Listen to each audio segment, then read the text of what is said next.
Because understanding great literature is better than trying to read and understand yet another business book. On the Leadership Lessons from the Great Books podcast, we commit to reading, dissecting, and analyzing what we believe are the great books of the Western canon. You know, those books, from those authored by Jane Austen to plays authored by Shakespeare, and everything else in between, that you might have fallen asleep trying to read in high school. We do this for our listeners, the small business owner, the entrepreneur, the manager, or the civic leader who doesn't have the time to read, dissect, analyze, and even leverage insights from great literature to execute leadership best practices in the confusing and chaotic postmodern world we all now inhabit. Welcome to the restoration of the best of Western civilization here at the intersection of literature and leadership. Welcome to the Leadership Lessons from the Great Books podcast. Hello, my name is Jesan Sorrells, and this is the Leadership Lessons from the Great Books podcast, episode number 183. From our book today, I'd like to pick up and maybe make a little bit of a character introduction. Now, when I talk about this character, when I introduce this character, you're going to see him in your mind, hopefully cinematically. And I quote, "One never knows when the blow may fall. When I saw Rollo Martins, first I made this note on him for my security police files. Quote, in normal circumstances, a cheerful fool, drinks too much and may cause a little trouble. Whenever a woman passes, raises his eyes and makes some comment, but I get the impression that really he'd rather not be bothered. He has never really grown up, and perhaps that accounts for the way he worshipped lime." Close quote.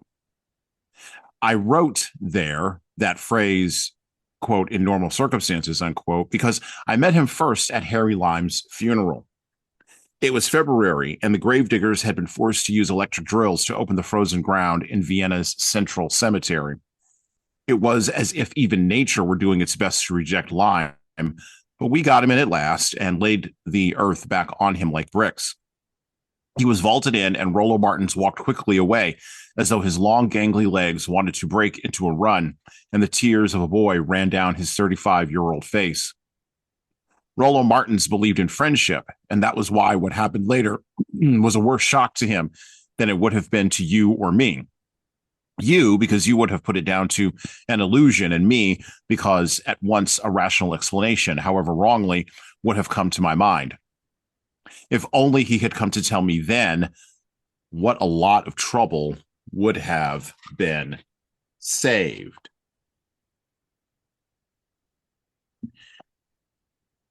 We postmodern people, we believe that we invented everything, from sexual behaviors to ironic detachment, from sincerity interpreted as cringe, to anger interpreted as social reforming passion. We believe in our own time, in our own era, that we invented nihilism. We believe we invented existential dread, and that we believe that we are the only folks in history or in the history of the world to notice, to recognize, right, that there are patent absurdities that exist in the realm of human experience. The problem with such a belief system, the problem with such a worldview, the problem with us convincing ourselves of this so deeply in our own time is not that it is so fallible and naive, but that it is so incorrect. It's partly incorrect because we are not students of history in the same way that people of the past were.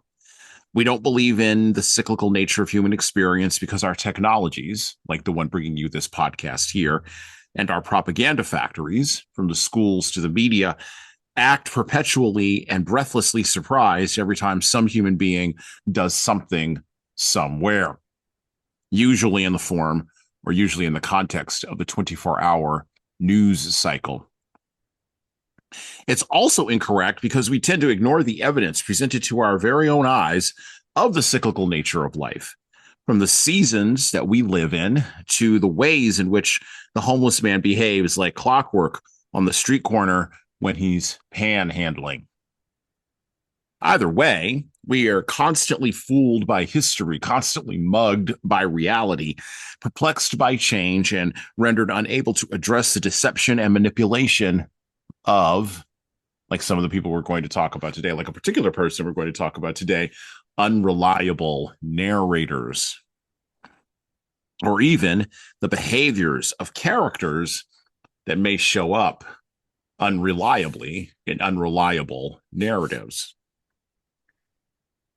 Speaking of which, today on the show, we are going to cover a book whose fictional narrative links the book we covered in episode number 121, Lolita by Vladimir Nabokov, with ideas we talked about in episode 166, where we discussed the book by the British historian B.H. Liddell Hart, Why Don't We Learn from History?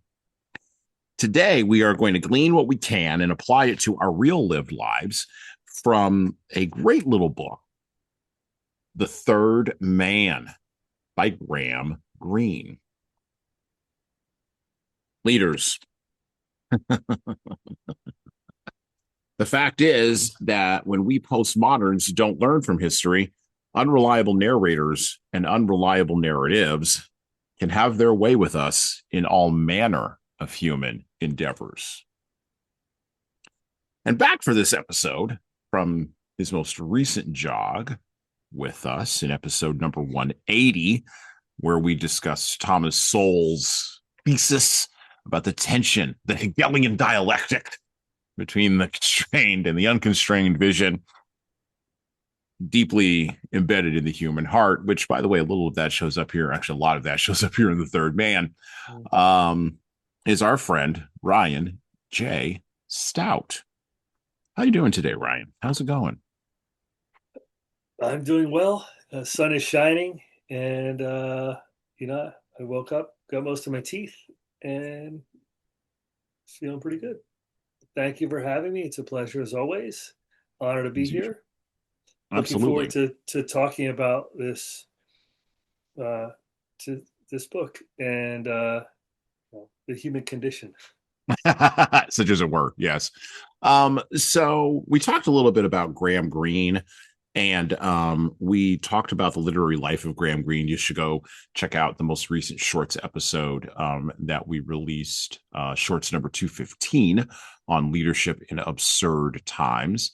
And we talked in there about the background of Graham Greene, who he was as a writer, a journalist, and his stature, or his the way that he was perceived by other writers of his time, including William Golding, author of Lord of the Flies, as a Catholic writer, right?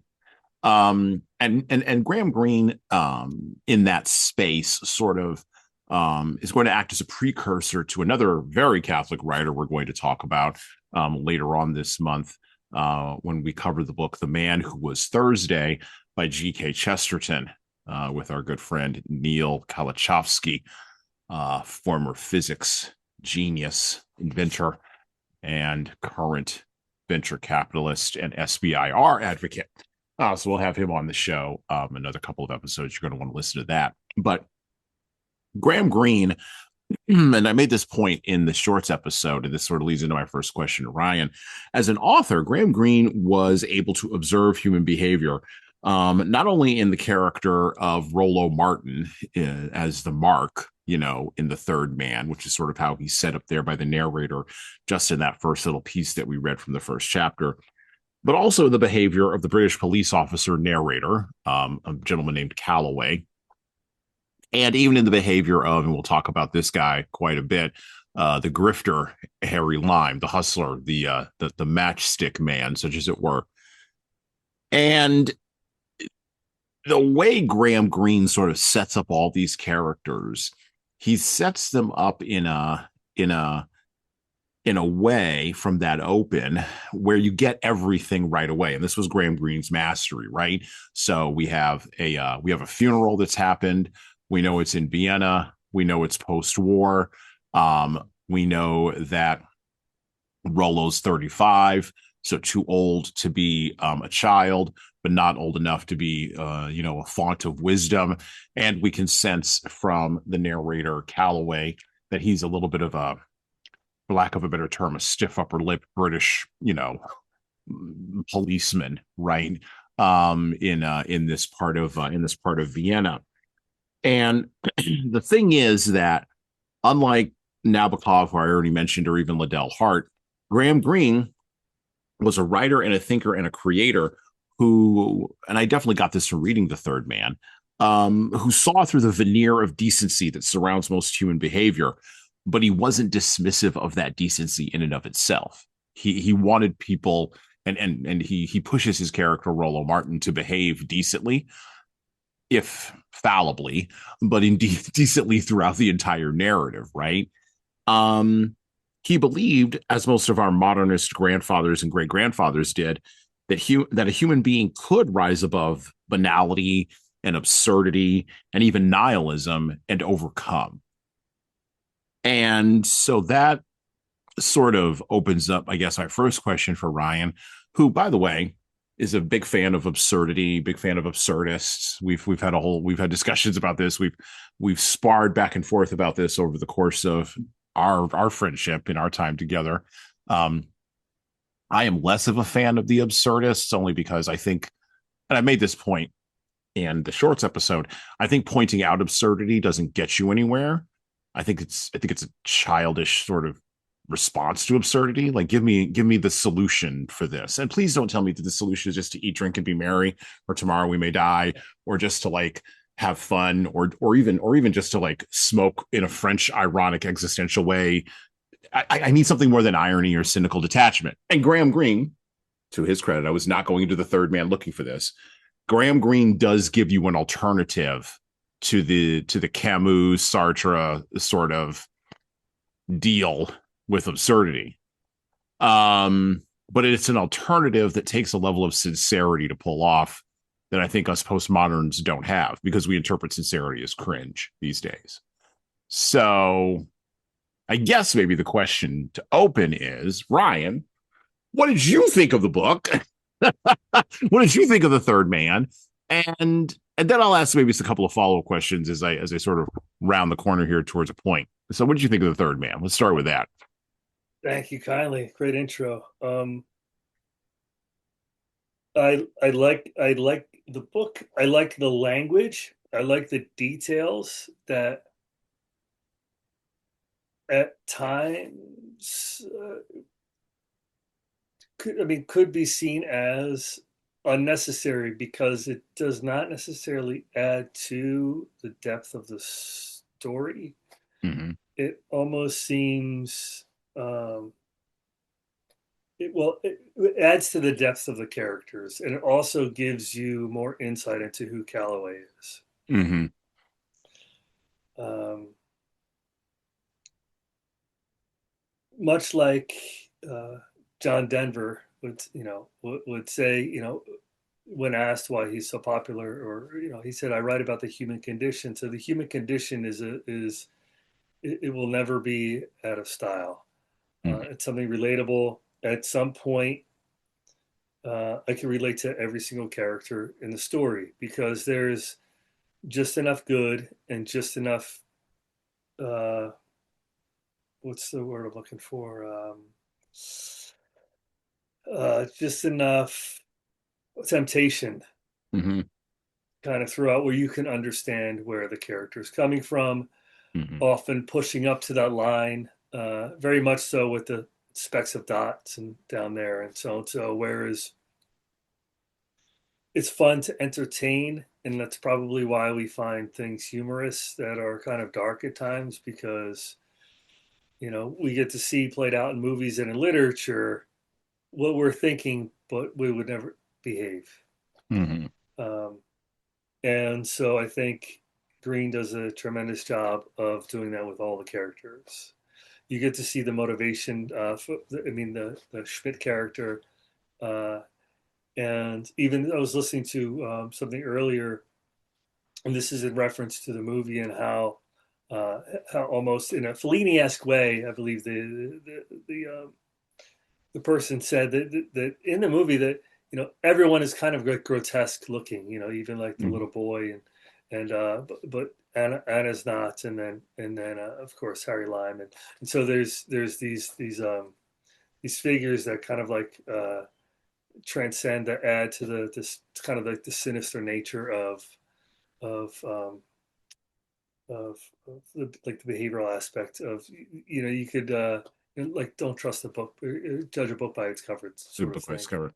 Yeah. um yeah, I just think and the language that's used throughout, I think, is really wonderful as well. I just like in Stephen King's On Writing, he Hmm. talks about the one when he talks to other writers when they do readings, and what's a question that they wish they were asked more, and so many writers say we wish people would ask us about the language, and I just think that's a excellent use of language. There's not a wasted word. It's a really short, compact, delivers on all fronts, and I think contributing to that is, you know we see Rollo like right out of the gate, like he's already, all we know him is in the act of uh, he's already in despair and confusion out of the gate. We have no Hmm. there's no he's not talking about spaghetti westerns, and he's not talking about like his failed writing career or anything. We're just going right to the Hmm. conflict, and so you open with that, Right. and even though it opens like that, Greene does a fantastic idea with filling in all those gaps pretty quickly. The Yeah. bar scene with Calloway, the Yep. caviar sandwiches, the expense account, and so yeah, he drinks a little too much. The blow, Yeah. his perception of how Roland Martin perceives women. Hmm. So you're talking about the unreliable. So it's like you're getting like the a response of a response. It's a Right. perception of a perception. A perception of reception. Yeah. Um, Are you ready to elevate your leadership journey through exploring the wisdom of the ages? Subscribe to the Leadership Lessons from the Great Books podcast on all major podcast platforms, including Apple iTunes, Spotify, and YouTube Music. You can also find us everywhere else podcasts are available. If you find value in our episodes, please leave a 5-star review on Apple, Spotify, and of course, YouTube. We need those reviews to grow, and it is the truest way to help other leaders and lovers of literature discover this show. And thank you for your support. Well, and he also, I mean, and in the edition that I have, there's an introduction that was written by Graham Greene, and he talks about how he co-wrote The Third Man, with Carol Reed, who directed the film, the 1949 film, The Third Man, which of course starred Joseph Cotten as Holly Martin. They changed the name to Holly Martin. Um, Trevor Howard was Major Calloway, and of course, the the great humbug actor of the 20th century, Orson Welles. And I'm not saying that as a negative either. I think he understood something about Hollywood, that, and being an actor and being a producer and being a writer and being a thespian, that a lot of actors have missed. They missed the entire joke on Orson Welles. Like they missed the entire thing on him. But obviously he was in The Third Man as Harry Lime, right? And so in the introduction, uh Graham Greene talks about, or writes about, co-writing this with Carol Reed, talks about the writing process. And one of the interesting things that he says is this. I'll just read directly from my book. He says this, and I quote: "On these treatments, Carol Reed and I worked closely together, covering so many feet of carpet a day, acting scenes at each other. No third ever joined our conferences. So much value lies in the clear cut and thrust of argument between two people. To the novelist, of course, his novel is the best he could do with a particular subject. He cannot help resenting many of the changes necessary for turning it into a film or a play. But The Third Man was never intended to be more than the raw material for a picture. The reader will notice many differences between the story and the film, and he should not imagine these changes were forced on an unwilling author. As likely as not, they were suggested by the author. The film, in fact, is better than the story because it is, in this case, the finished state of the story. Close quote. So to your point, in looking up The Third Man, and this is one of my knocks with like modern movies, particularly in our post Marvel, post CGI, post Marvel world, um, The Third Man was an hour and 33 minutes. It was a 93-minute film. They told an entire story in an hour and a half. We can't even get out of the gate in the first act under an hour anymore in a movie. And it has nothing to do with the script, because it isn't the script's fault. The script actually, the writing is actually terrible. Writing now is actually worse than it was in the 1940s, even where writing is adapted from a novel. So we just talked about our previous episode number 182. We talked about Oil by Upton Sinclair. The first 100 pages of that 575-page novel, which was written in the 1920s or 1930s or whatever, the first 100 pages of Oil were the basis for the 2007 film There Will Be Blood. The first 100 pages. That's all they could adapt. Couldn't Which I adapt the think rest is of that book. like a 2.5 hour long movie or 2 hour long It's movie. a 2.5 hour long movie. And Paul Thomas Anderson just won an Oscar for Best Director for One Battle After Another, a film starring Leonardo DiCaprio that I like Paul Thomas Anderson as a director. I watched one trailer for that sucker. I lasted 10 seconds in and I was out. I was done. I was like, I don't need to see this. I already know the joke. So what are you doing to me for 2.5 hours? Graham Greene and Carol Reed knew how to structure a story. To your point, short sentences, really well-developed characters, start with the conflict. They understood something about writing that I think a lot of modern film writers, but let's put that aside for just a second. It's not a film show, although we do talk a lot about film on this show. And we will talk about the Third Man film because we have to talk about Orson Welles. I mean, we just have to. We don't have a choice. But putting that aside for just a second, the novel is definitely written in a cinematic form. I agree with that. So, in thinking about Graham Greene as a writer, I don't know if you looked into his background or kind of dug around on him a little bit. Had you ever interacted with any of Graham Greene's work before this? Did you have any idea of who he was? He wrote something like 65 novels during the course of the 20th century. He was shortlisted for the Pulitzer, no, not the Pulitzer, the Nobel Prize for Literature a couple of times, never won it. He was considered to be one of the most prolific writers of the 20th century. Actually, just quoting from his Wikipedia, he didn't write 65 books. Hold on a second. Through 67 years of writing, which included over 25 novels, he explored the convicting moral and political issues of the modern world. His one novel, The Power and the Glory, won the 1941 Hawthornden Prize, and The Heart of the Matter won the 1948 James Tate Black Memorial Prize and was shortlisted for the Best of the James Tate Black.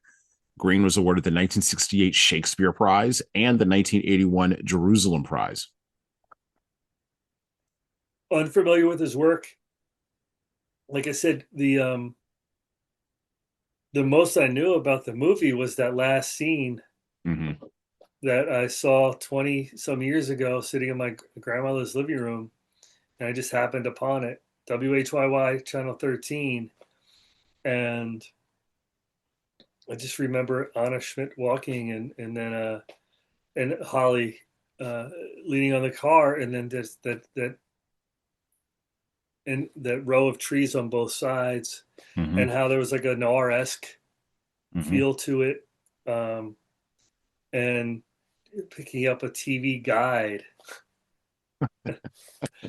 and going, "What day is this? What date?" And they're going, "Oh wow, the third. Wow, I never.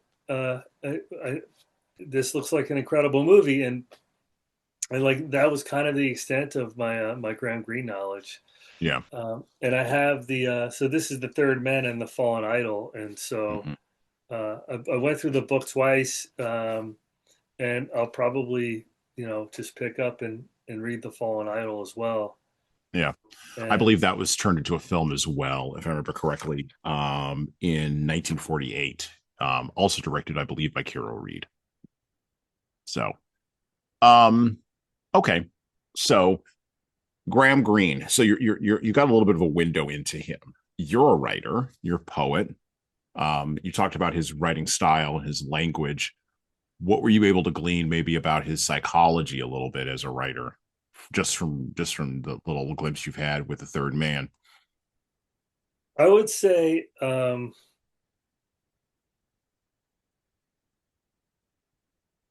the importance of, well, you could say the importance of research. Mm-hmm. Okay. Um, because right out of the gate, so you have a war torn, post war torn, the four quadrants being occupied: what Russia, Great Britain, Vienna, or it's post war of Vienna. Yep. So the insight that goes in to kind of like grasping the psyche of who would be living and uh, what their sort of attitudes would be, and he goes into the racketeering, and Mm-hmm. everyone was into racketeering. So clearly, it was not a wonderful place to live. It was not economically this booming thing. There was a lot of people doing a lot of kind of like black market activities in order to survive. So it wasn't uh, behaving in a sinister way in for evil's sake, if I could say that, which makes the line thing uh, even more sinister, Mm-hmm. because at one point I believe he's asking the neighbor or if it's the doctor, and he said, "Well, everyone was into Oh trading yeah. cigarettes for boffs," Yep. and or I'm trying to think of what other kind of like nefarious activity, but it would be the equivalent of I don't know, like I used to sell chai, Mm-hmm. like black market chai, you know what I mean? Or I roast Yes. my own coffee and I'm selling coffee out of my house rather Yeah. than selling it to the store. And then, so, whereas, or stamps, I think they mentioned Mm-hmm. stamps. And so, um, whereas it may not be like legal, those behaviors, but it just seemed like a fairly destitute economy and a destitute society where they were able to live and function because it was governed under these four powers. But also that the governing bodies understood kind of the plight of the area and understood that everyone was kind of into these things. Um, It reminds me of, in a modern, postmodern context, that show from the early 2000s on HBO, The Wire, where, you know, yeah, it's drugged out Baltimore, right? It's drug violence, all that, but The Wire never dealt with the situation that the drug dealers and the kids and the mothers and the fathers and the cops and the command structure of the drug users, yes, but also the command structure of the drug runners. They never dealt with David Simon on that show. Never, and by the way, he was a journalist. Graham Greene also came from a background in journalism, and so there's a comparison there. And David I Simon think never. was he a former officer also? Yep, he was a former police officer too. Yep. So Simon never dealt with the characters in The Wire as caricatures, right? He didn't draw them as caricatures. He drew them as real people. You see the same thing, I think, from Graham Greene in terms of the racketeering, the scammers, the hustlers, because everybody in The Third Man, everybody in this book is on the con. Everybody's on the con, from the woman who allegedly was Harry Lime's lover, all the way to even even the Mark, who is Rollo Martin. Rollo's the Mark throughout the entire book. He's the Mark, but even he's on the make.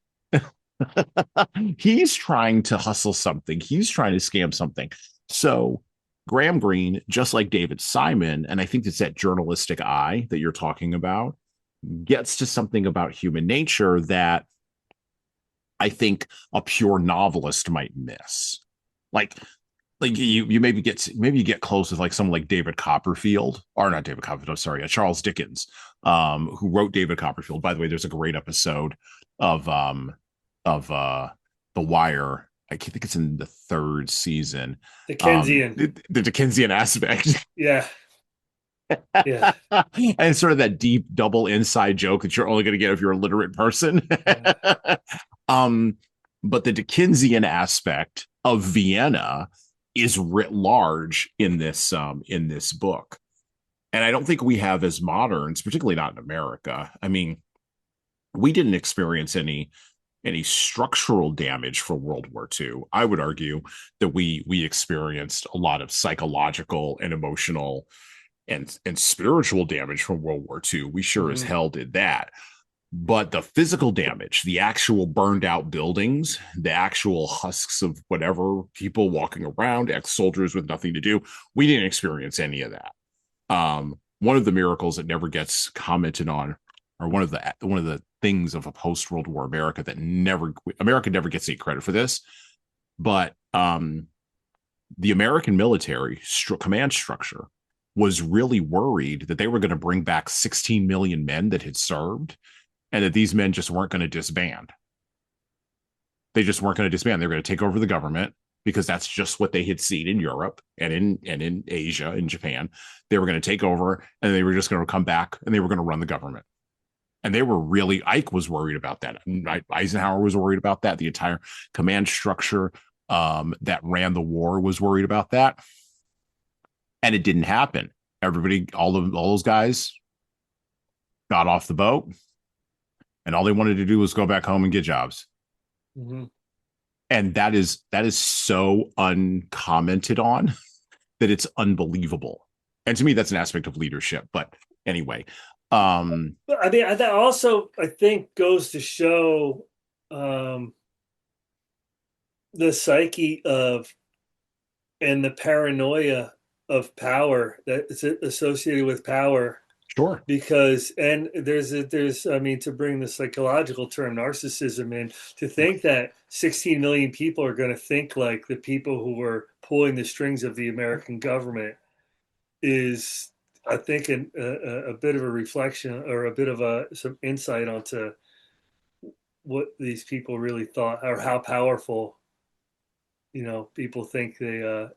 Well, and you could, I sort of give them a little bit of grace because, again, they had just seen that with, I mean, the Nuremberg trials had just wrapped up by the time they shipped over every guy who was serving.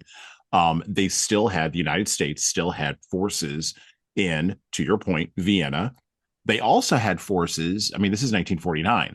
The Iron Curtain was down across Europe. So we were already, we'd already divided up Berlin. Berlin was already being contested between us and the Russians. Stalin was still alive, still yelling and screaming, still locking up people in gulags and sending them off to concentration camps like it was a bodily function. So all of these things were still happening. And by the way, Stalin hadn't yet tested the bomb.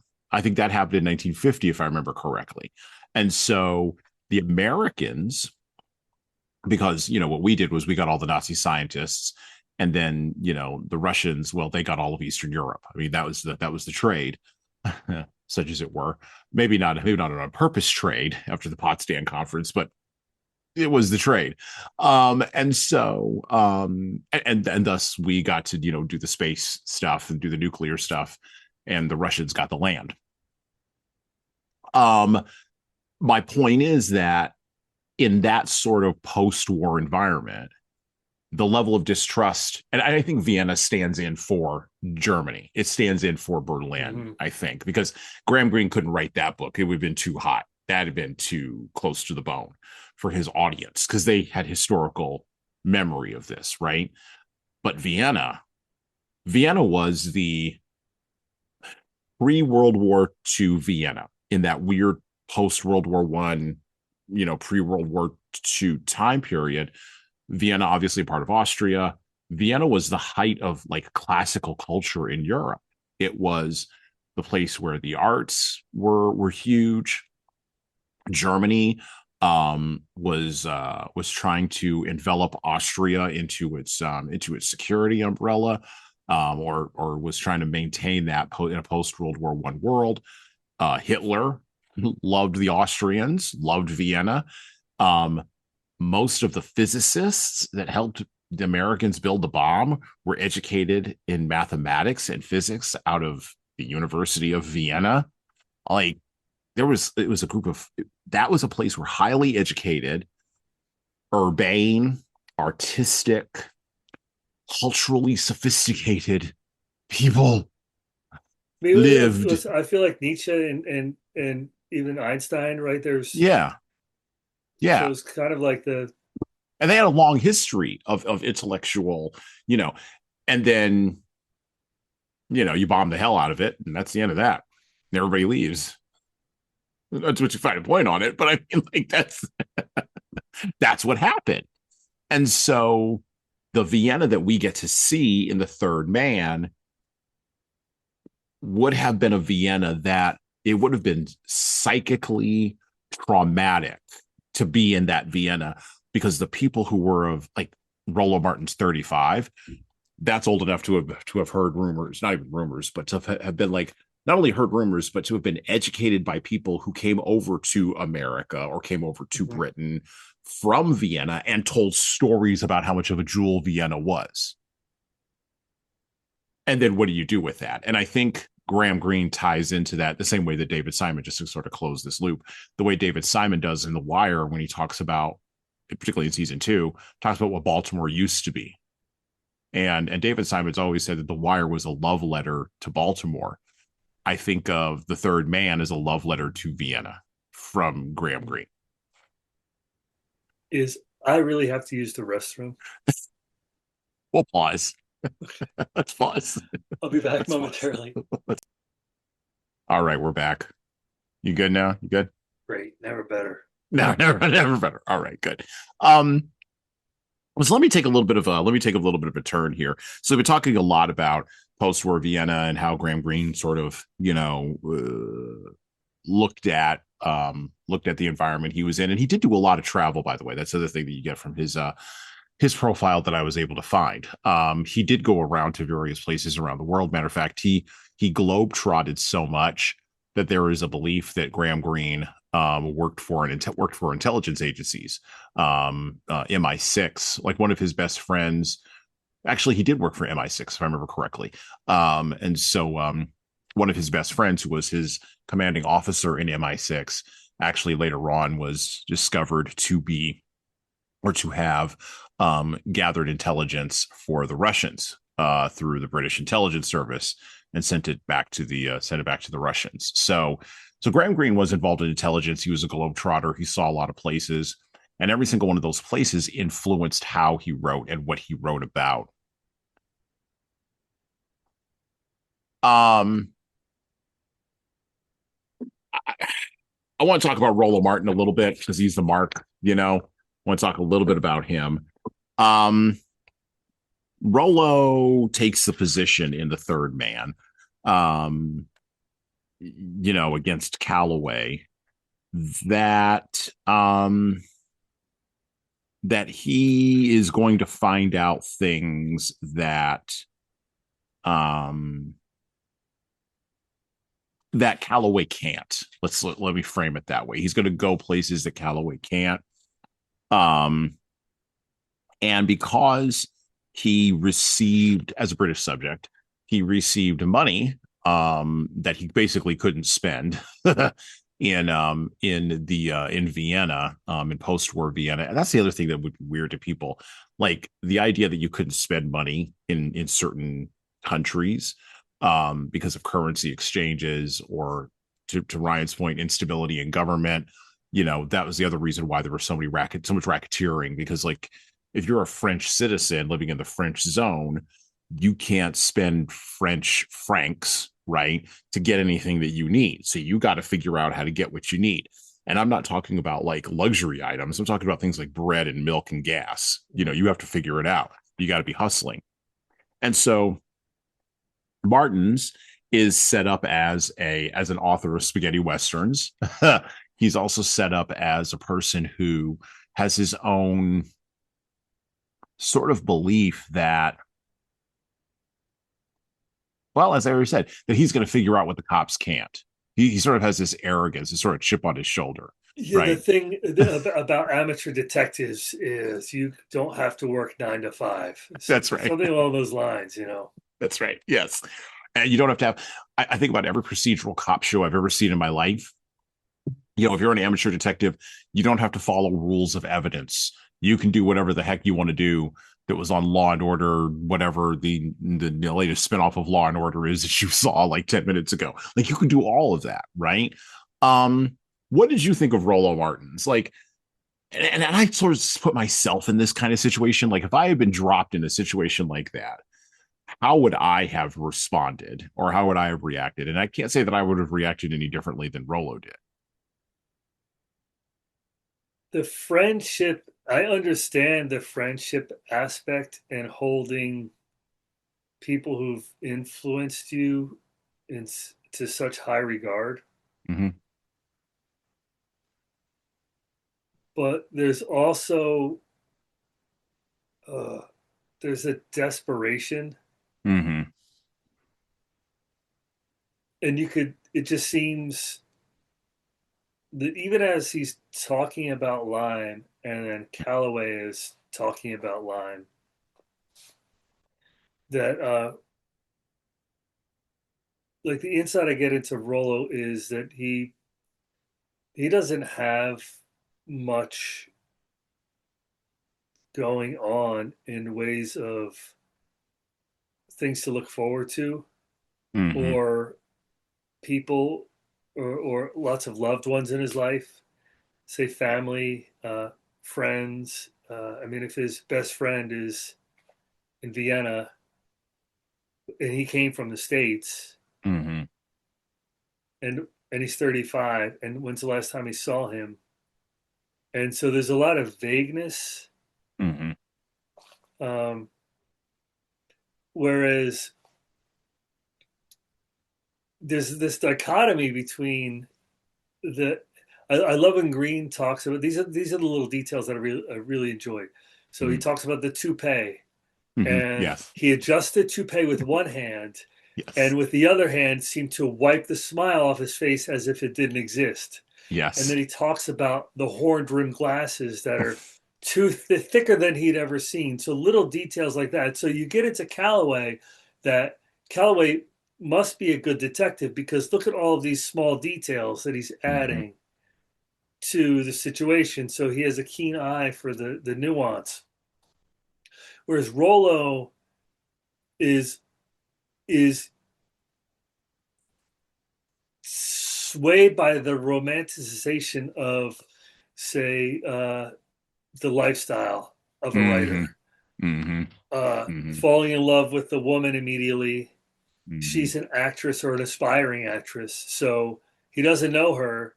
She could be acting, so everyone is acting, Right. and Everyone's on the make. he's like falling for every single infomercial, Right. and which the Yes. dichotomy that I mentioned a few moments ago is like the maitre d' or the person, maybe it was Chris, I'm not sure, at the hotel when Oh he yeah. says he's one of you're my favorite novelist. Right. Yes. Crabbins. Was it Cribbins, Crabbins? It Cribbins, was Cribbins. Cribbins. Yes, Cribbins. And so Cribbins says you're one of my favorite novelists, and then he says something about cheap westerns, and he's like, well, I write cheap westerns, and then he's also Lime set him up to speak at an engagement Yep. as an author, and I would think as an author, I would be over the moon. Mm-hmm. Oh yeah. And But he has no he's time like, for it. and He's got he says, well, he'll do anything for a drink and it just an opportunity to really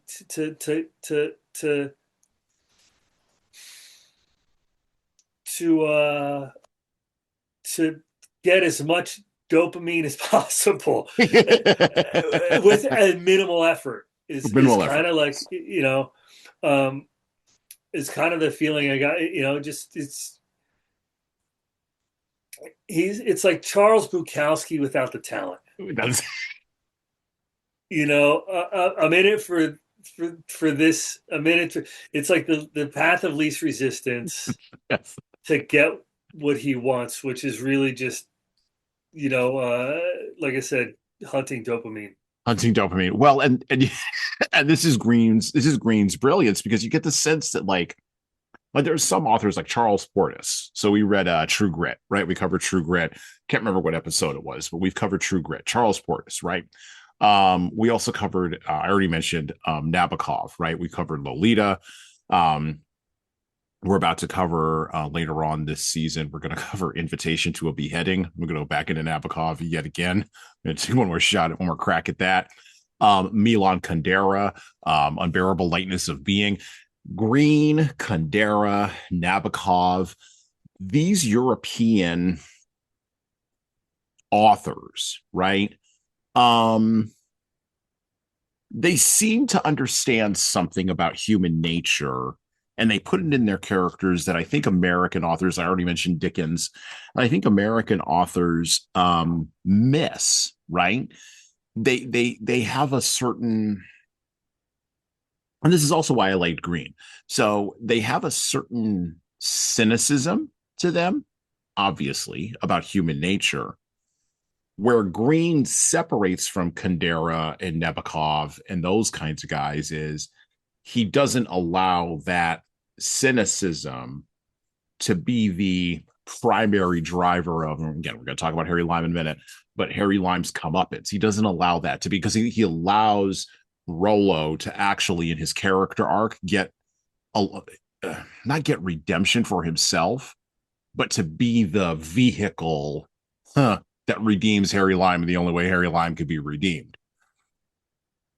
And that's unique to Greene. Nabokov doesn't do that. In Lolita, there is no redemption for Humbert. Like there's no redemption for that guy. There's a redemption in that arc. There's just punishment and then an unreliable narrator. In the Unbearable Lightness of Being, please.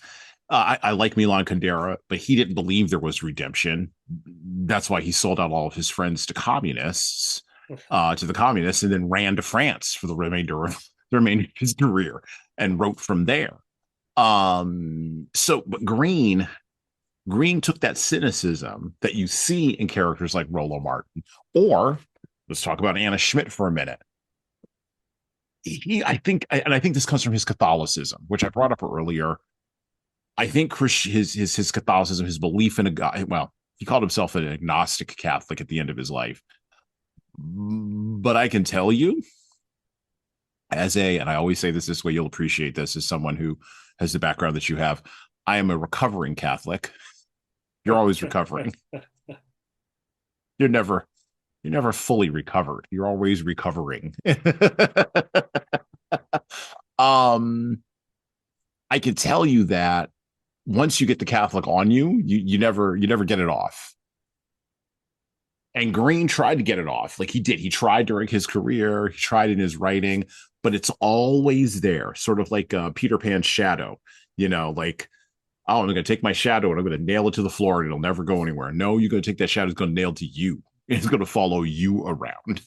And that's the thing I think that you see in characters like Rollo Martin, Anna Schmidt. I want to talk about her. I mean, she was in love with Harry Lime. And she's the only female character that really shows up in here.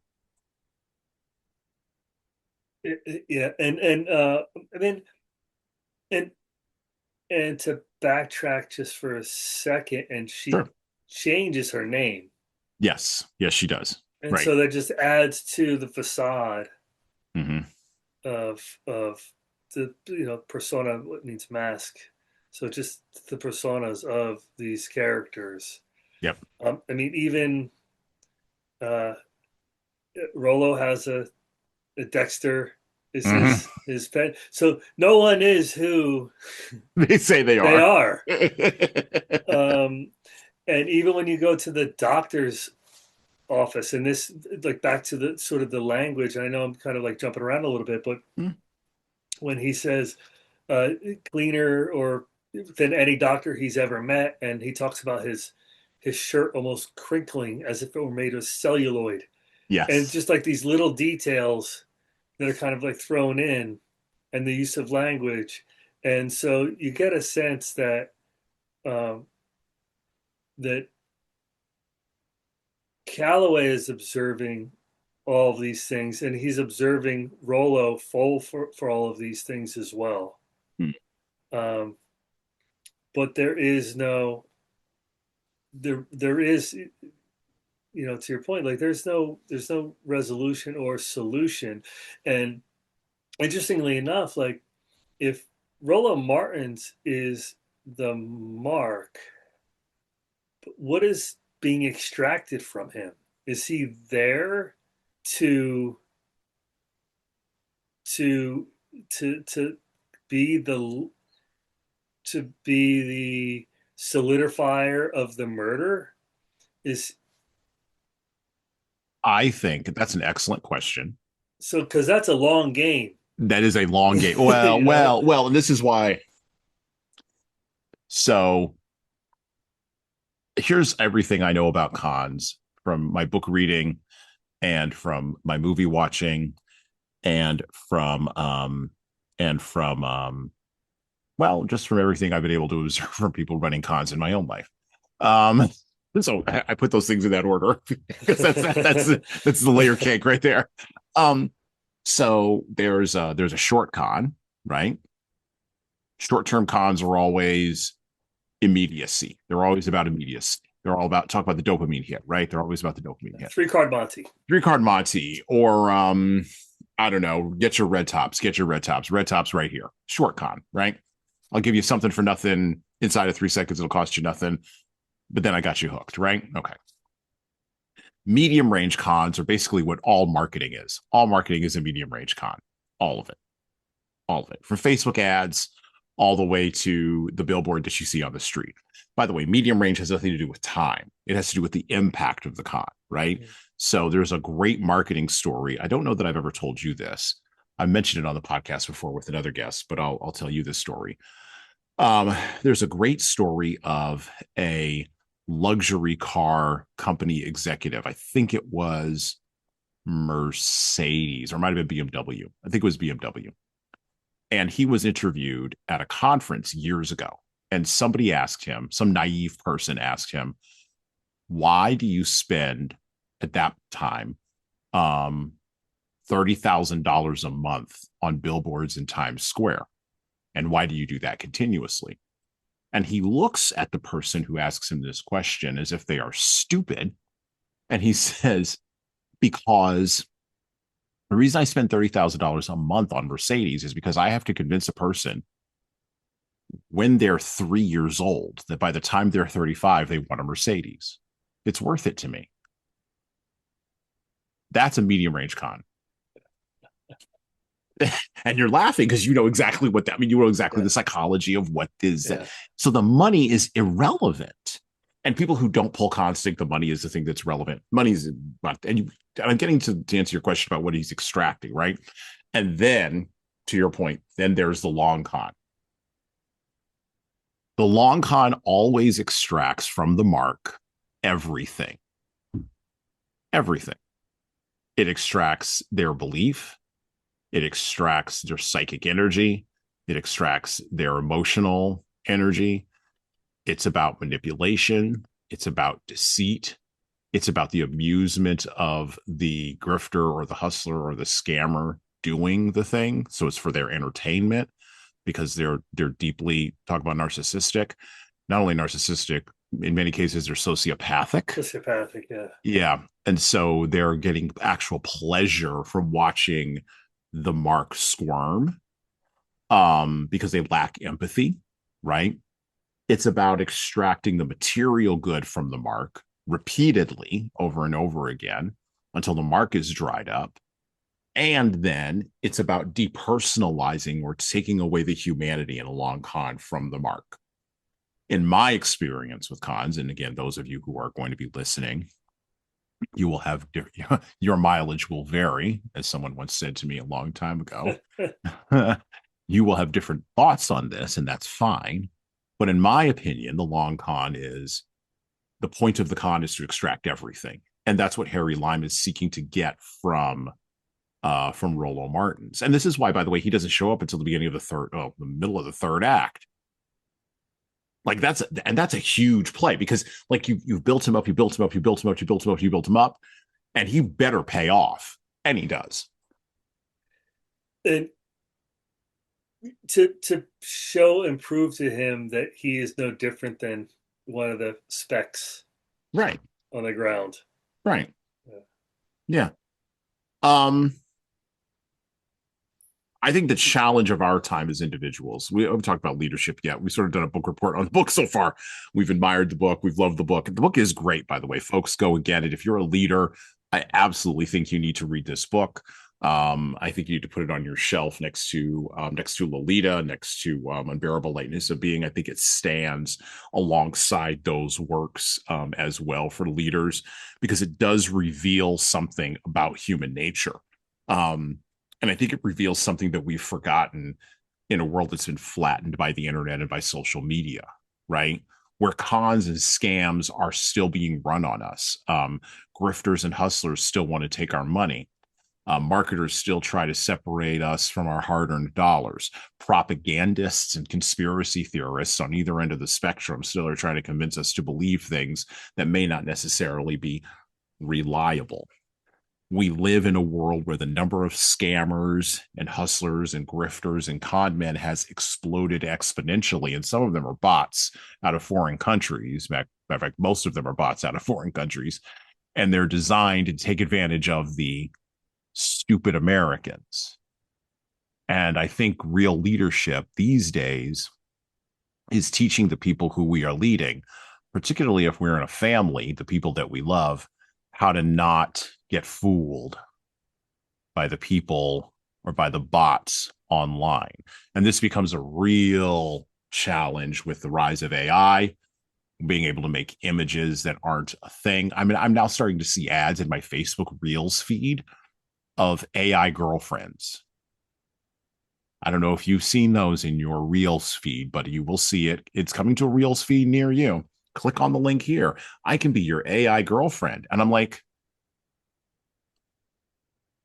who's clicking on this? Oh, well, the same people that thought a Nigerian prince was going to give them a letter from some bank with $1 bajillion dollars really tapping into the depravity in a way that's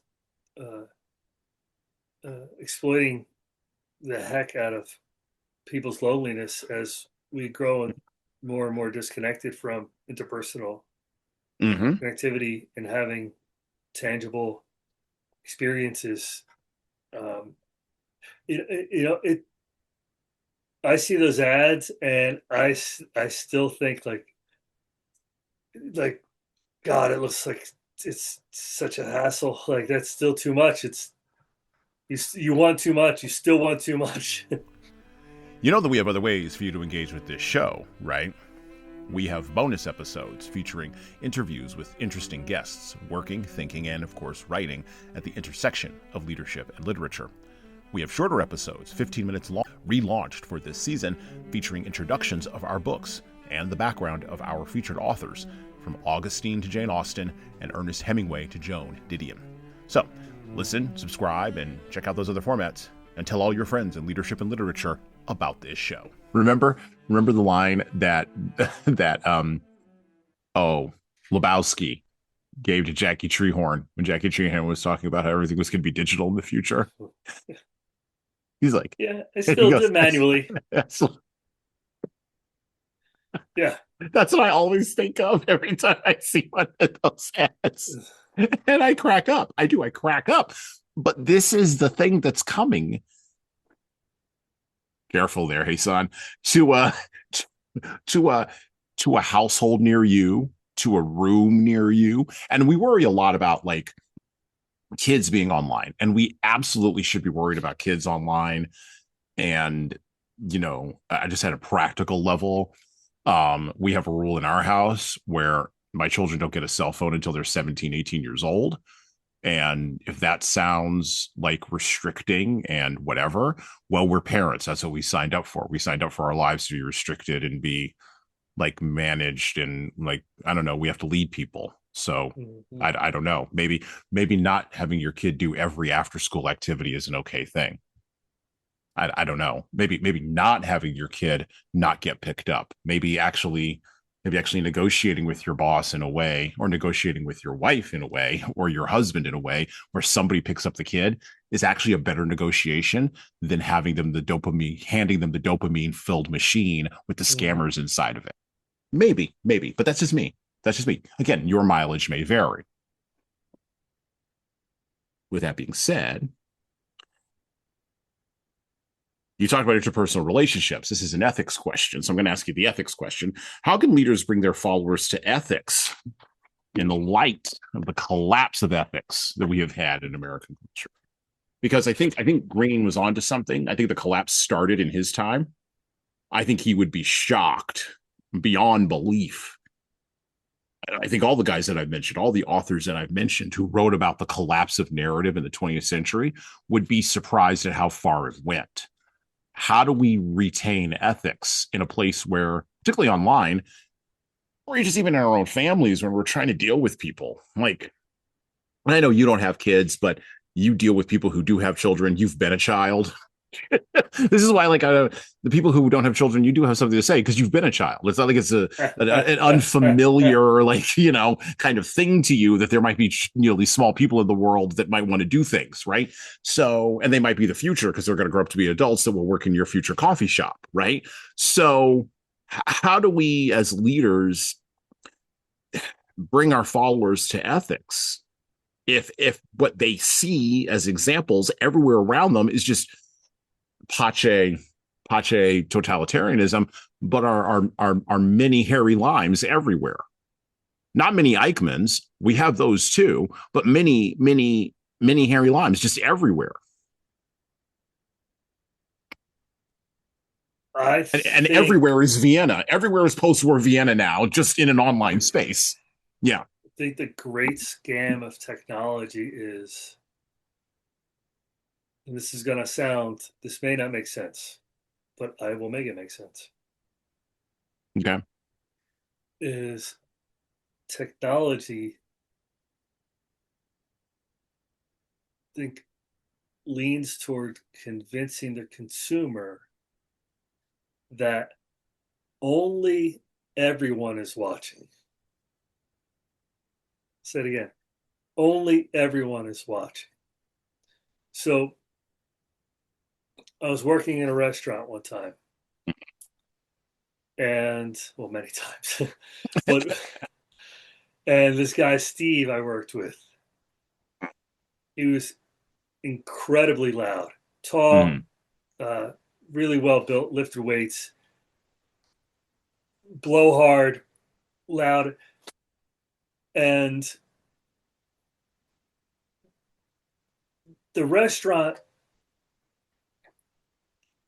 during high volume sounds like a cocktail party of geese at the reservoir. It's loud. There's things going on, and uh, the din, as they would say in the 50s and 40s. Mm-hmm. And so, how to disappear in the din is to raise your volume as well. And so, Steve and I would have conversations that would last 10, 15 minutes long. We're yelling throughout the restaurant. He's waiting tables. I'm behind the bar. There's 100 people, Mm-hmm. 120 people in this building. We are quite literally yelling the conversation through the restaurant, talking to each other. And not once did anyone say anything about the volume. Mm-hmm. We disappeared by matching what the environment was. Okay. Hmm. And so if only everyone is always watching, then in a way, no one's watching. If that's the case, then your behaviors can get, and I think that's why I think music and I mean, music has always been sexualized. Mm-hmm. However, Yeah. there's gradients and stepping stones, and I mean, we're 6 months away from watching live sex at the Super Bowl halftime show, Yeah. or 12 months away. Not, and I think that's also why. So although I'm not a parent, as you said a moment ago, how many people I've met, and people even that I've spent a lot of time with who have been raised by the television or the Mm-hmm. computer. And so, in this way, people have become depersonalized. Mm-hmm. And so, if that's the case and only everyone is watching, then no one is watching, then you become not, I would say, not even a cog. You're less than a cog. You're like a miasmic vapor that's just kind of like floating through the air. And so it has to happen, at least in my experience, on a very, and this is like being in customer service for such a long time Mm-hmm. and having people come back to me and even reading reviews online of people saying they're like the reason they are over the moon about the experience is because I treated this person who came to get something. Mm-hmm. I made them feel special and like a human being, and were valued. They were like they felt listened to. They felt acknowledged, and their existence was somehow validated. Whereas in all the noise and how time, popularity, exposure has become a currency, it devalues and depersonalizes. And so it becomes about, a like or a hit or, you know, chasing the dopamine. And when you're engaged in conversation with someone in a way that they feel heard, valued, validated as a human being, then I think only then can those things move past that, because otherwise everything is just more propaganda, although we are not aware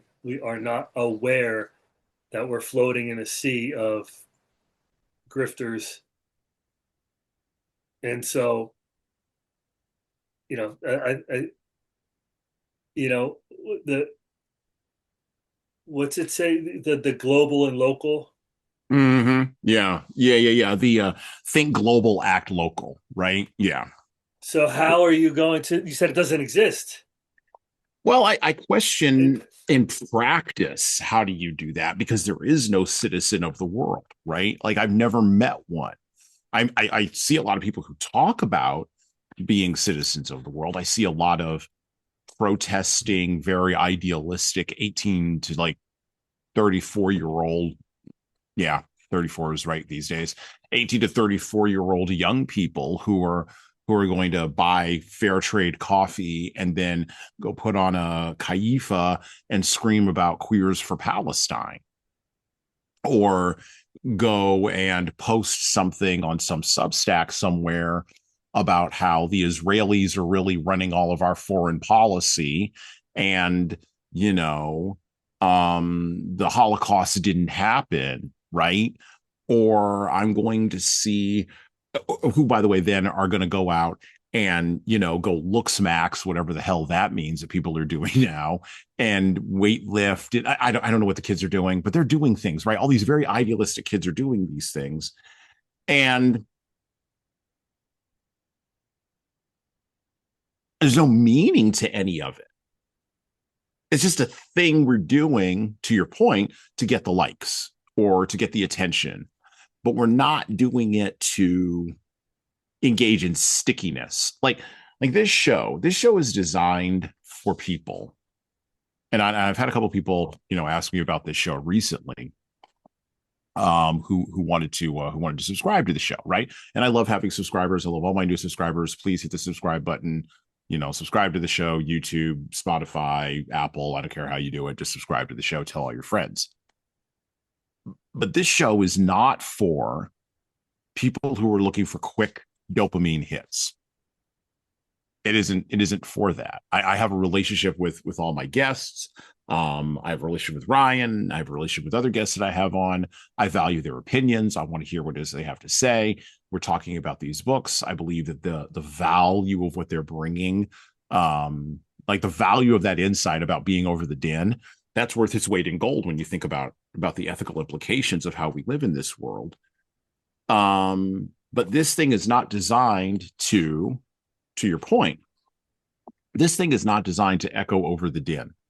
This thing is designed to kind of be like the quiet conversation happening while you're yelling at the waiter, from we're having a quiet conversation in the corner. And if the people around us want to participate in the quiet conversation, great. If they don't, well, that's great too. And it's not a chip on the shoulder kind of thing. It's an actual making a decision to go against the din kind of thing, which I think in an attention driven, dopamine driven economy, I think that the best way a leader can lead, one of the better ways that a leader can lead, or one of the other options that a leader has if they don't want to shout over the din, which I think is a great option, shout over the din, but just realize you're making certain decisions with that, like certain consequences that come along with that. You could lose your voice.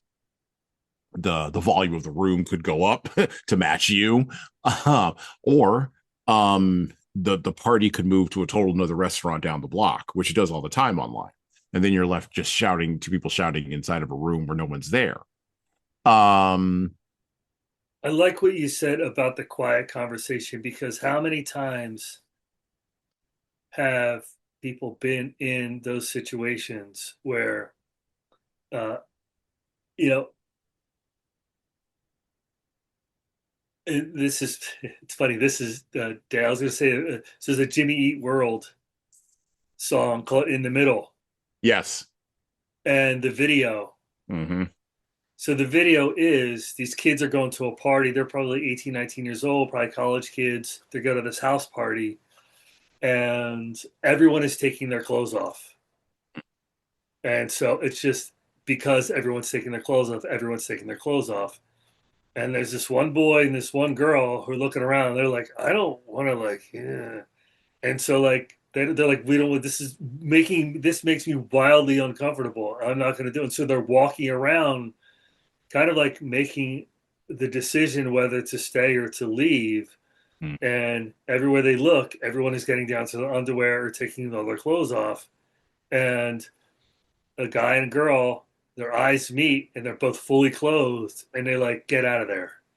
It's for the it's to have the moment of like, oh well, there's someone who there's a not all hope is lost. There's promise of relatability. There's promise of something outside of what is happening in the macro.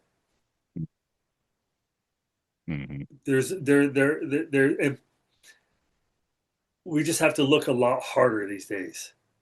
Mm-hmm. Whereas I used to have, in my drinking and partying days, I mean, that's probably why I went out, was to have to run into that one person who Mm-hmm. I could have a conversation with. Mm-hmm. Yeah. And as things have become more disjointed, louder, uh, and more specifically uh, attention driven, Mhm. then capturing someone's ear or eye uh, in a room full of facsimile of a facsimile of facsimile, it becomes increasingly more difficult. And so when you have the moment or the opportunity to see someone who's kind of like, and I don't even know, I'm sure there's a Japanese word that means it, but it's like, when you see someone and like your eyes meet and it's kind of like, oh, there's kind of like this kismet, this like kindred Mhm. spirit. Yeah. And so there becomes this sort of relatability. And whether it's for an afternoon, 2 weeks, a season, uh, or a lifetime, those individuals do exist. And Yeah. so, um, and it's another way of capturing attention, but I think in a very different way, in a more meaningful way. And dare I say, always come back to kind of like some spiritual connectivity Yep. where Yep. there is, and I like I don't know who said this, but we are spiritual beings having a physical existence or a physical Oh, yeah. experience. We're spiritual beings having a Physical sensation. Yeah. physical experience. Yep. And so, more along those lines, where it has to be. I mean, music does a great. I mean, Nick Drake, I say would be a musical artist who embodied that really well. Where, or Edgar Allan Poe died Hmm. completely broke, Hmm. and it wasn't until many years after he died that people, oh wow, this guy actually had something to say. This is brilliant writing, and there's Yeah. lots of music, there's lots of literature. I might be one of those people one day. That was kind of always the goal, to be honest with you, just because that was always seemed to be the meteor, uh, uh, uh, uh, more in tune with how I want to experience, and you know, it, and right now, I mean, we're talking about the similarities of the podcast. Hmm. Yeah. This isn't for the the Metallica ticket buyer who at the Sphere in Las Vegas where they're selling Metallica tickets for like 10 grand a piece, Yeah. and you're like, oh wait, what has happened here? What's happening here? And, and so yeah, and so I think just on a very because you never know who's going to affect your life and in what ways, and so and how the ethics of it's you know you have no idea who you're going to affect or how you're going to be affected by any subtlety in verbal uh, exchange or behavioral observation. And so I'm not saying you always have to be on, Yeah. but you know a lot of this has to do with taking the high road and kind of being as so do you know the show One Piece? No, I don't know the show. It's a manga. Right? Ah, okay. There's over 1,000 episodes, and Okay. I've been seeing someone, and they're huge. They're a cosplayer. This, and so anyway, the live action. They're like, "Do you have any interest in watching this live action of One Piece?" And it's like, live action of anything is usually like so bad, Yeah, and usually it's not so good. and she's like, no, no, no, no, Oda. So it's Oda is the last name of the creator of this. It's like, no, he's had his hand in everything. Like it's, and so we're watching it, and I'm going, what is who is supporting the budget for this? This is crazy. They're doing things in the live action that you can't do in cartoon, where it's usually the other way around. Right. It's Yeah. Yeah. Yeah. Yeah. Yeah. unbelievable. Yeah. Um, and so I mean I don't know why I brought up One Piece, but um, uh, Well, I think yeah, it ties into this idea of to your point about having those quiet moments around something that matters to a very small number of people, which on the positive end is what the internet has done for us. It's this idea of the long tail, right? We can all connect quietly in a room together around something that may not be popular or rise above the din of the masses, right? Now, the challenge is, of course, um, scammers are like termites, right? Like they're always looking for wood to eat. And they'll eat the wood of a tree. But if a house is there, they'll move right onto that house. They don't care. They'll move right along to a shack. They don't care. Um, and that, of course, brings us around. This is my transition. This brings us around to finally talking about the gentleman that Orson Welles made such a famous character, Harry Lime. Harry Lime doesn't show up in The Third Man until chapter 14, okay, which is in the back end of the book. And he shows up because Martins basically goes to Kurt's, the doctor's house, it's or not the Kurt's, not the doctor's house, but the gentleman with the toupee's house, and basically says, "Hey, you know what? Make sure Harry meets me in a popular spot in Vienna." And and at the time, the popular spot at Vienna was it was a mm, well, there was a canal, and then went to was it the Great Wheel, um, which was a what do you call it, a Ferris wheel. That's the term I'm looking for. A great Ferris wheel, right? And even in the movie, this scene is filmed in a Ferris wheel, and it says here, for an hour, he, meaning Rollo, waited, walking up and down to keep warm inside the enclosure of the great wheel. The smashed crater with its bones sticking crudely through the snow was nearly empty. One stall sold thin, flat cakes like cartwheels, and the children queued up with their coupons. A few courting couples would be packed together in a single car of the wheel and revolve slowly above the city, surrounded by empty cars. As the car reached the highest point of the wheel, the revolutions would stop for a couple of minutes, and far overhead, the tiny faces would press against the glass. Martins wondered who would come for him. Was there enough friendship left in Harry for him to come alone, or would a squad of police arrive? And then he starts, of course, asking him questions. And then, of course, Harry walks up behind him. And he says this: "Don't picture Harry Lime as a smooth scoundrel. He wasn't that. The picture I have of him on my files," this is Calloway writing, "is an excellent one. He is caught by a street photographer with his stocky legs apart, his big shoulders a little hunched, a belly that has known too much good food for too long, on his face a look of cheerful rascality, a geniality, a recognition that his happiness will make the world's day. Now, he didn't make the mistake of putting out a hand that might have been rejected, but instead just patted Martins on the elbow and said, 'How are things?' They get in the Ferris wheel. They go to the top of the Ferris wheel. They have a conversation. And Graham Greene writes about this part of the book as it translates over to the Third Man film. He says this in the introduction: another minor point. In deference to American opinion, a Romanian was substituted for Cooler, since Mr. Orson Welles' engagement had already supplied us with one American villain. Incidentally, the popular line of dialogue concerning Swiss cuckoo clocks was written into the script by Mr. Welles himself.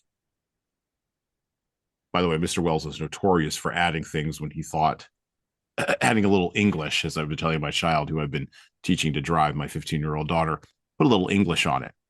Orson Welles was notorious for doing that. And by the way, the cuckoo clock line is the famous line in The Third Man, which usually comes along with whistling a tune and a gunshot that comes along behind it. If you've ever heard the show, the radio show, The Adventures of Harry Lime, of which I'm a big fan of, it's an old show from 1951 to 1952 that was released after the movie, The Third Man, which of course opens up with zither music and and and a great voiceover by Orson Welles, which then of course sets up the line from The Third Man that he says to Holly Martin's in the movie, Rollo Martin in the book. And of course, this line is not in the book, but it is in the movie. I love this quote. He says, and I quote, "Don't be so gloomy. After all, it's not that awful. Like the fella says. In Italy for 30 years under the Borgias, they had warfare, terror, murder, and bloodshed, but they produced Michelangelo, Leonardo da Vinci, and the Renaissance. In Switzerland, they had brotherly love. They had 500 years of democracy and peace, and what did they produce? The cuckoo clock. So long."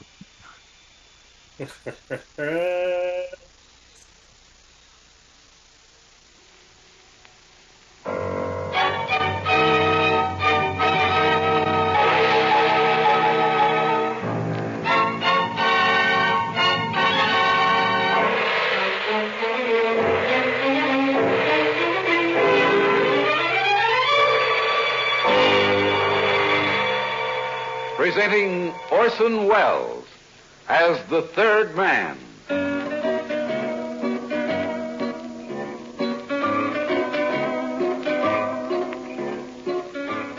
The Lives of Harry Lime. The fabulous stories of the immortal character originally created in the motion picture The Third Man, with zither music by Anton Karas.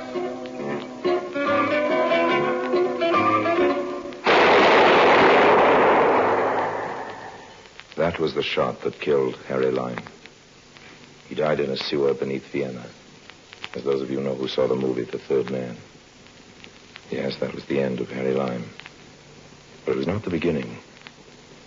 Harry Lime had many lives, and I can recount all of them. How do I know? Very simple. Because my name is Harry Lime.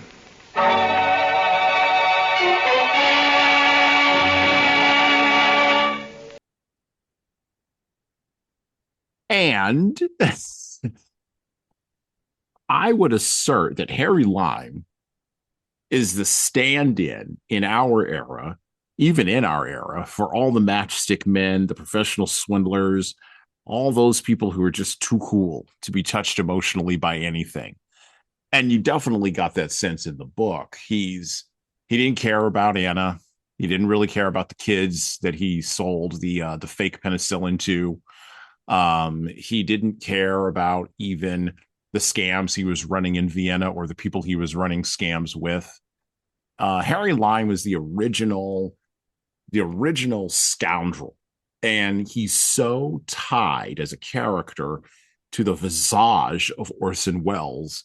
They've literally become that person. Like when I was reading the book, all I saw was Orson Welles running around in my head. That's all I saw.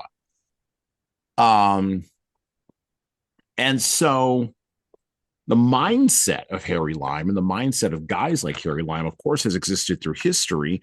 But of course, we've taken it to our logical conclusion. We already mentioned human scanners. We already mentioned AI. That's the logical conclusion. I think maybe the question for us as we round the corner, as we whistle a little tune, maybe some zither music by Anton Karas. I think maybe the question for us is, Ryan, how do we recognize the sharks and not get taken in by them? How do we recognize the Harry Limes? So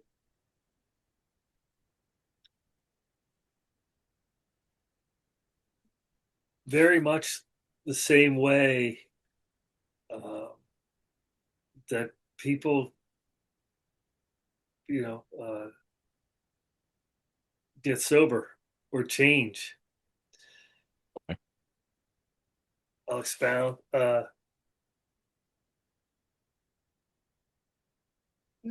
Everyone tried to get my mother, girlfriends, blah, blah, blah, blah, blah. Nothing. I mean, it took a fairly drastic act of God to kind of like Weiss.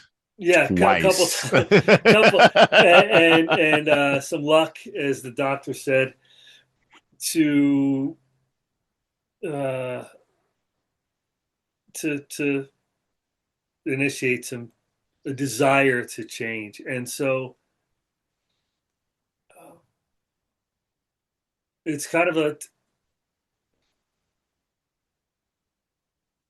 you don't know yourself, and you're in really no position to almost place judgment on anyone else. And if you can't place judgment on anyone else, then you lack the discernment to do um, to lose like. And so critical thinking is enormous in this, and kind of understanding what makes oneself tick, understanding the foibles, and dare I say, most importantly, is you know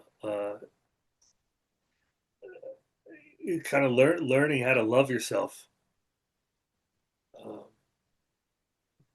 because otherwise, I think people are always going to be searching for that solution, for that pill, for that panacea, for the unconstrained Hmm.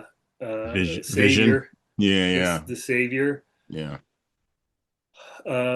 Whereas, the only one, this is it's great. I mean, the only one who can do it is myself. You're the individual oneself. Um, I mean, it's I love the line. God will move mountains, but bring a shovel. So you got to It's be true. willing to do the work, but I mean, even before that, you have to recognize that there's work to be done.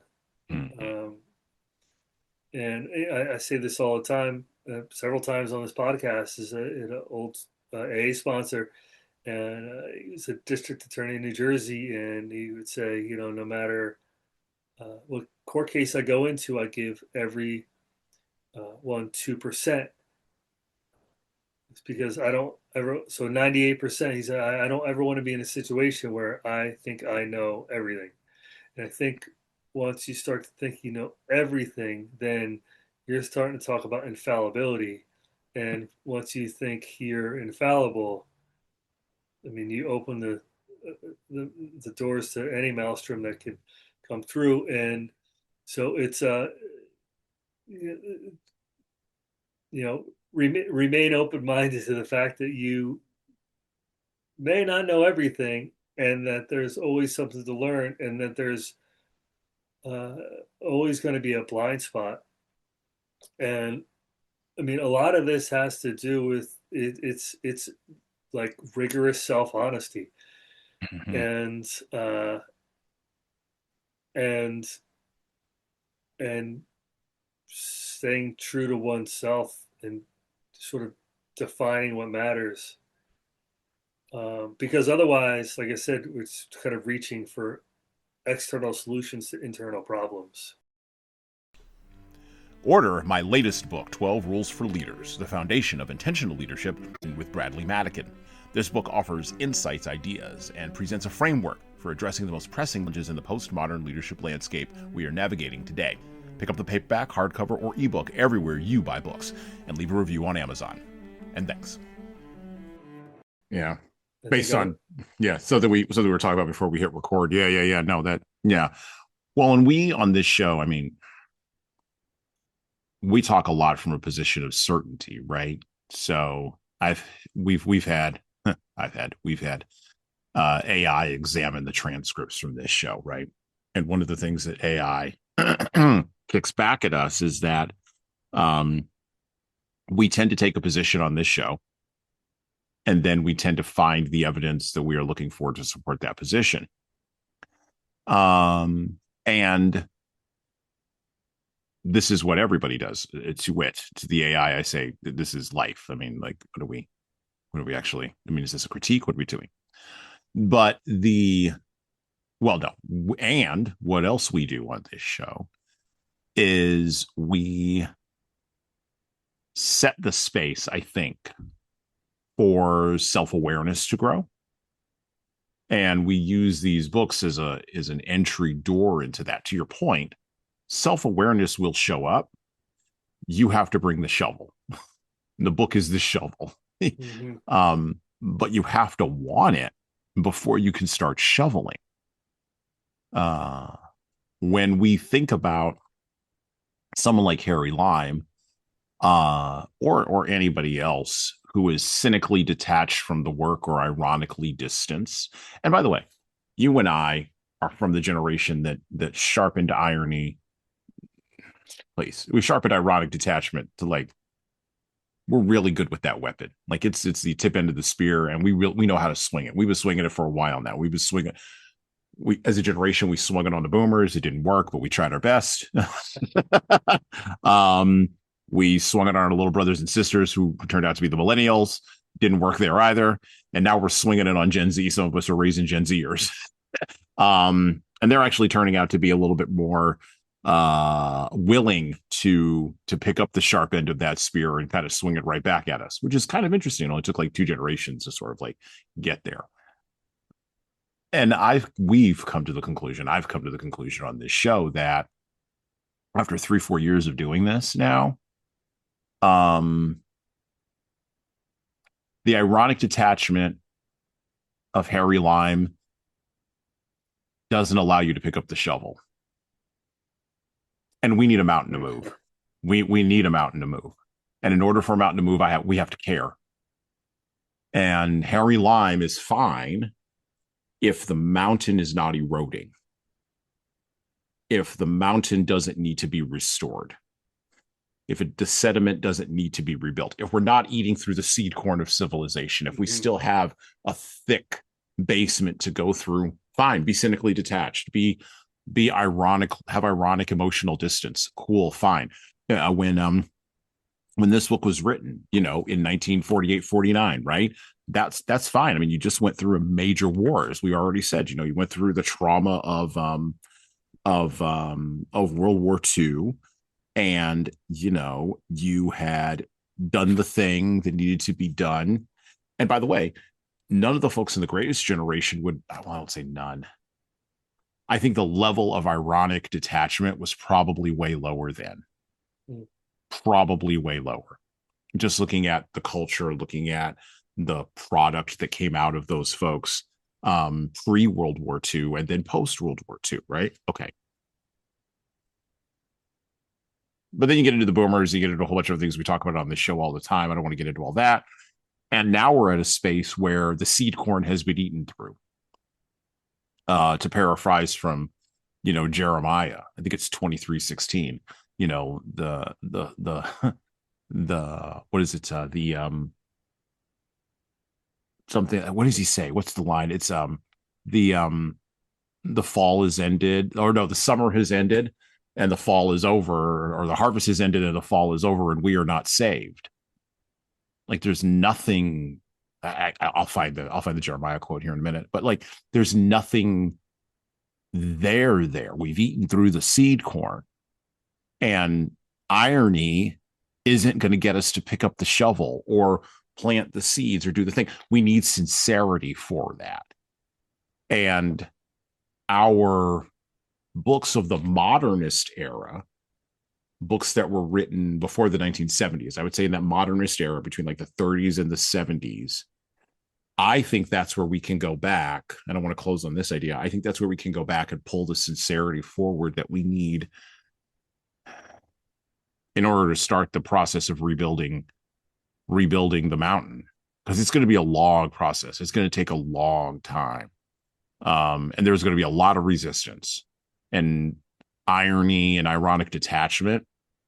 And my generation, us, we are going to have to lead. You're part of it. We're going to have to lead. We're the ones. We don't have any choice. There's nobody else. The boomers are out of the game. The millennials will come along once they actually see proof of life, because that's what they're looking for.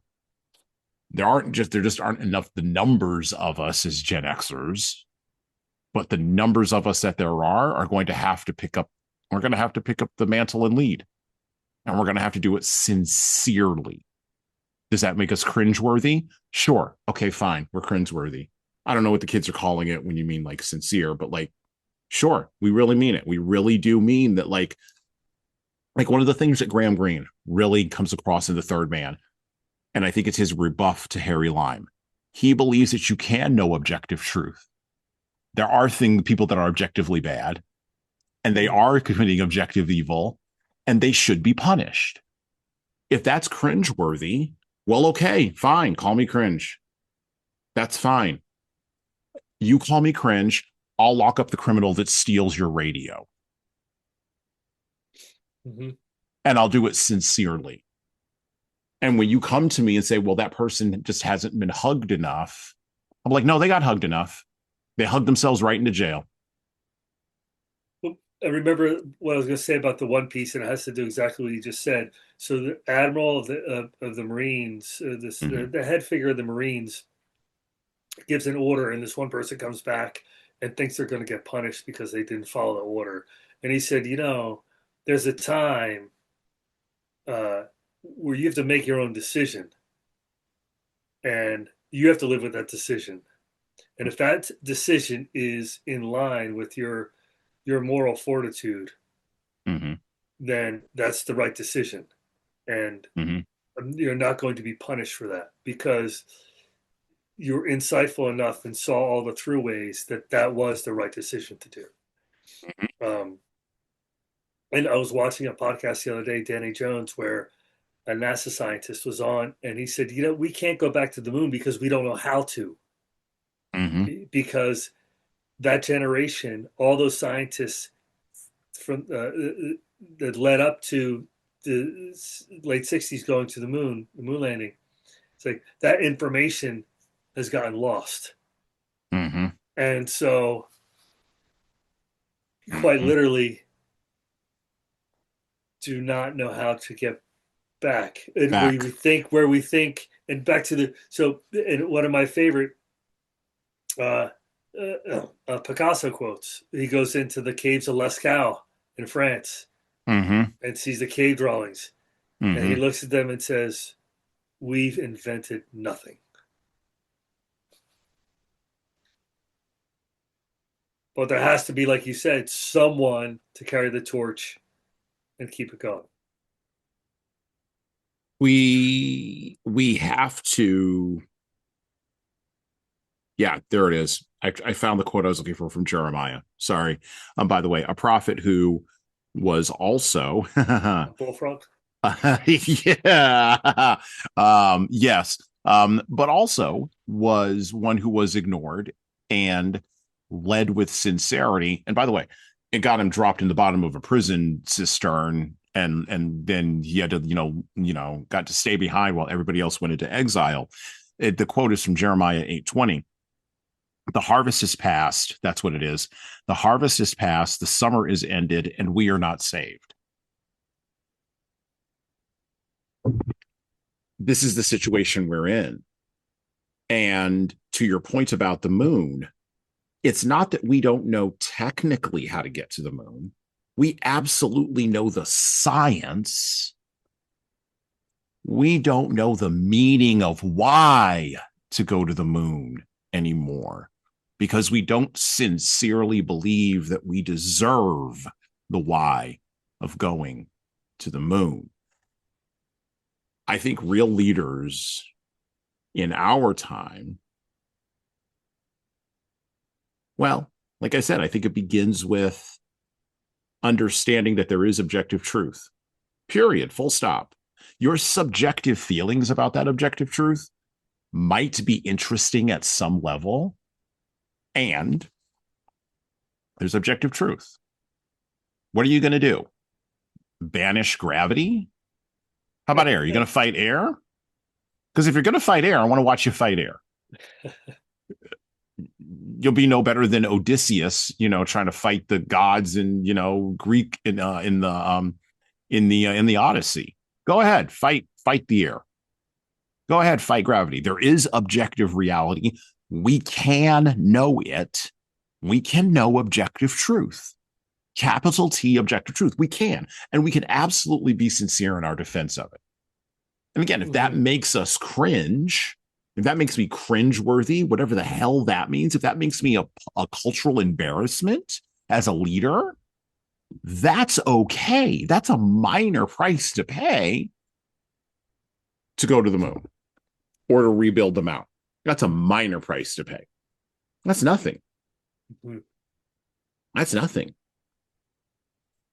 I mean, we've already come through the 2010s where people were getting canceled left and right for talking about objective truth. We've come through the free speech wars of who can say what where, and where I don't think we're fully even done with that yet. I mean, talk about European writers. They're locking up people in Europe for tweets. What are we doing? So we can know objective truth and we can have objective free speech about that truth. And that is worth defending. That's worth rebuilding on. That's part of the American project that we're on here. We're on here on this show. That's what we're part of. And the Harry Limes of the world, well, quite frankly, at the end of the day, Harry Lime always knew that he was going to get, spoiler alert, shot. He always knew. He just didn't know what was going to happen in the sewer underneath Vienna. He just knew that it was going to happen because he knew that there would be a punishment that was going to come, a day of judgment that was going to fall on him.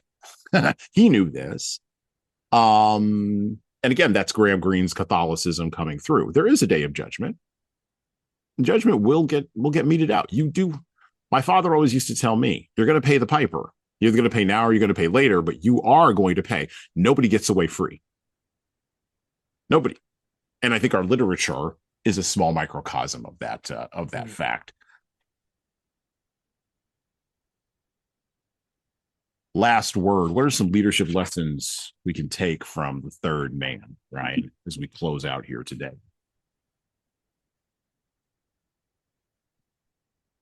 Temptation will come in all shape and size.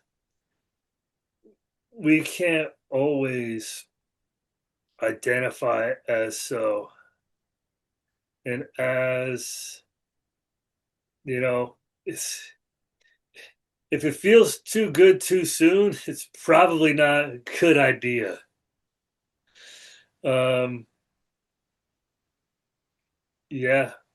Wait.